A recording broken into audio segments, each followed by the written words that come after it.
चालू करा.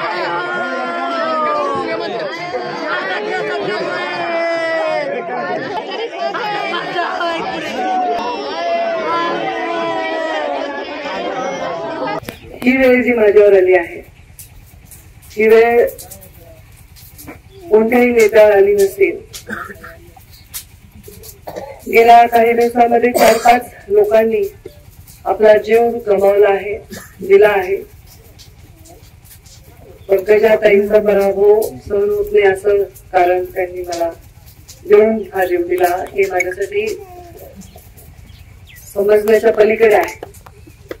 आज सकाळीच मी निघाले तेव्हा वायबसे कुटुंबाला भेट दिली. त्यांनी असंच काही दिवसांपूर्वी केलं.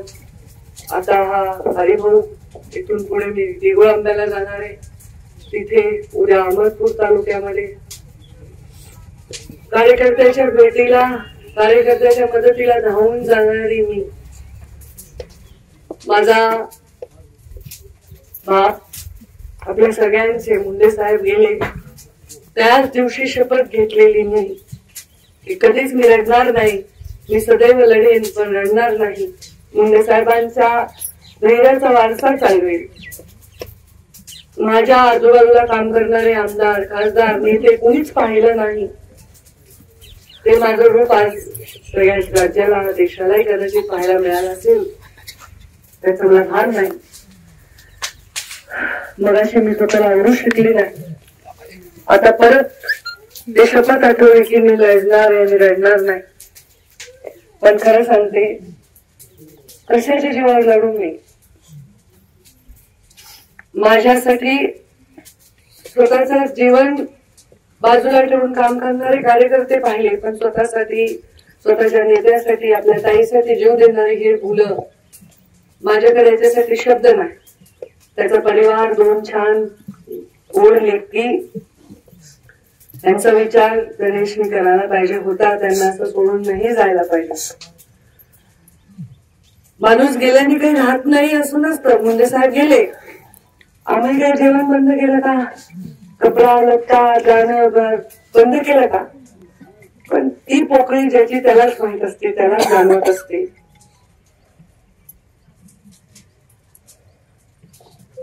राजकारण हा भाग वेगळा आहे. जय पराजय हे वेगळे. हे जीवाला लागण्याची अनेक कारणे ते गेल्या काही वर्षात आपल्या सगळ्यांना अनुभवायला मिळाल्यामुळे तुम्ही फार जिव्हारी लावून घेतले. मी ईश्वराला एवढीच प्रार्थना करेन की गणेशच्या आत्म्याला शांती देऊ. हरिभाऊ त्याला सगळे तुम्ही नारायण म्हणता आणि मी शब्द देते त्याची जागा तर मी घेऊ शकणार नाही, पण त्याच्या परिवारासाठी त्यांनी जे केलं असतं ते सर्व मी करेन. त्यांना वाऱ्यावर सोडणार नाही. पण आज एकच विनंती करते त्या सगळ्यांना, तुम्हा सगळ्यांना आणि तुमच्या माध्यमातून बघणाऱ्या सगळ्या दर्शकांना, आपल्या ताईला अशा वेळ आणू नका परत. मी तुमची अशी जबाबदारी घेईन, अशी मी तुमच्या बरोबर उभी राहील. मी 10 वेळा अनेक संकटांचा सामना करेन, पण अशी पावलं तुम्ही उचलू नका. तुमच्या जीवातच आमचा जीव असतो रे. मला काही महाल बांधण्यासाठी मी राजकारणात नाही. फक्त आणि फक्त मुंडे साहेबांच्या चितेवर दिलेलं वचन पूर्ण करण्यासाठी मी एवढे कष्ट घेत आहे. तुम्ही कृपा करून असे पावलं उचलू नका. मला आज वचन तुम्ही सर्वजण द्या की अशा प्रसंगाला परत मला सामोरं जाऊ लागू नये.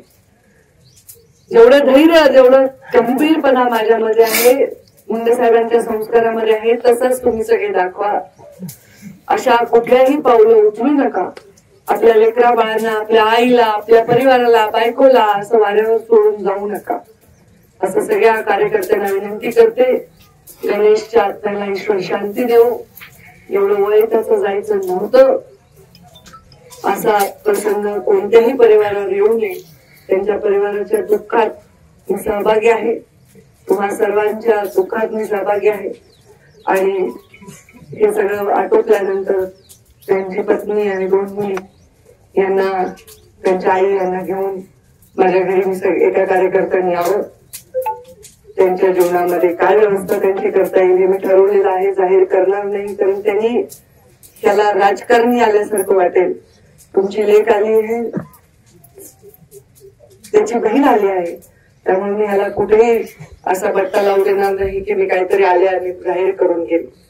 पण तेवढंच सांगेन की ह्या दोन्ही लेकीची जबाबदारी पूर्णपणे मी घेऊन त्यांच्या भविष्यामध्ये त्या चांगल्या शिकतील, मोठ्या होतील, याच्यासाठी माझं सर्व योगदान देईल अशी विनंती मी सगळ्यांसमोर करते की तुम्ही सगळे सुद्धा या परिवाराच्या दुःखामध्ये सहभागी व्हा, त्यांना आधार द्या आणि असे पावलं कृपा करून उचलू नका एवढी विनंती आहे.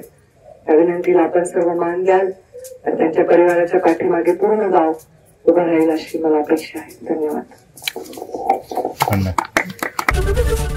एबीपी माझा, उघडा डोळे बघा नीट.